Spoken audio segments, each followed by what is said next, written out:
மற்றும் வீரா சீரியல்ல நடிச்சு ரொம்பவுமே பிரபலமானவங்க தான் நடிகை லட்சுமி. இன்னைக்கு அவங்களோட சோஷியல் மீடியா பக்கத்துல ஒரு காட்டமான வீடியோவை போஸ்ட் பண்ணியிருக்காங்க. அதுல அவங்க யாரை பத்தி பேசியிருந்தாங்கன்னா, இப்ப ரீசெண்டா விஜயும் த்ரிஷாவும் ஜோடோ ஒரு மேரேஜ் வந்து அட்டென்ட் பண்ணியிருந்தாங்க. இந்த ஒரு விஷயத்துக்கு நடிகை லட்சுமி கோபமா ரியாக்ட் பண்ணியிருக்காங்க. சினிமா துறையில பெரிய உச்சத்துல இருந்து வந்த நீங்க அரசியலுக்கு வந்து மக்களுக்கு ஏதாச்சும் நல்லது பண்ணுவீங்க அப்படின்னு சொல்லி எல்லாருமே நம்பிக்கையோட இருந்தோம். ஆனா இப்படிப்பட்ட ஒரு செயலை நீங்க செஞ்சிருக்கீங்க. இதை எதுக்காக செஞ்சீங்க, யாருக்கு நீங்க நிரூபிக்கணும்ன்றதுக்காக நீங்க செஞ்சிருக்கீங்க அப்படின்னு சொல்லி ரொம்ப கோபமா பதிவிட்டிருக்காங்க. அது மட்டும் இல்லாம இந்த மாதிரி செய்யறதுனால இது ஒன்றும் கெத்து கிடையாது. ஒருவேளை நீங்க கெத்து காட்டணும்னு நினைச்சிருந்தீங்கன்னா அந்த கரூர்ல பலியானப்ப நீங்க பயந்து ஓடி போனீங்க. அப்ப அந்த கெத்தை காட்டி இருக்கலாம்ல.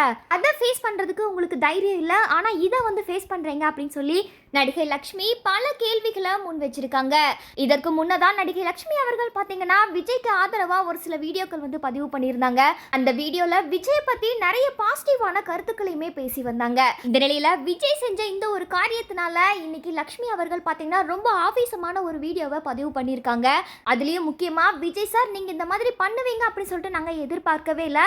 நீங்க ஏதாவது மக்களுக்கு வந்து நல்லது பண்ணுவீங்க அப்படின்னு சொல்லிட்டு எல்லாருமே நம்பிக்கையோட இருந்தோம். ஆனா நீங்க இந்த மாதிரி பண்ணினது ரொம்ப கஷ்டமா இருக்கு அப்படின்னு சொல்லிட்டு ரொம்பவுமே ஆவேசமா பேசியிருக்காங்க. விஜய் மற்றும் த்ரிஷாவோட சர்ச்சை குறித்து சோஷியல் மீடியா முழுவதுமே இப்ப வைரலா பேசப்பட்டு வருது. இந்த நிலையில நடிகை லட்சுமி அவர்களோட கருத்து குறித்து நீங்க என்ன நினைக்கிறீங்க அப்படின்றத மறக்காம கமெண்ட் செக்ஷன்ல பதிவு பண்ணுங்க.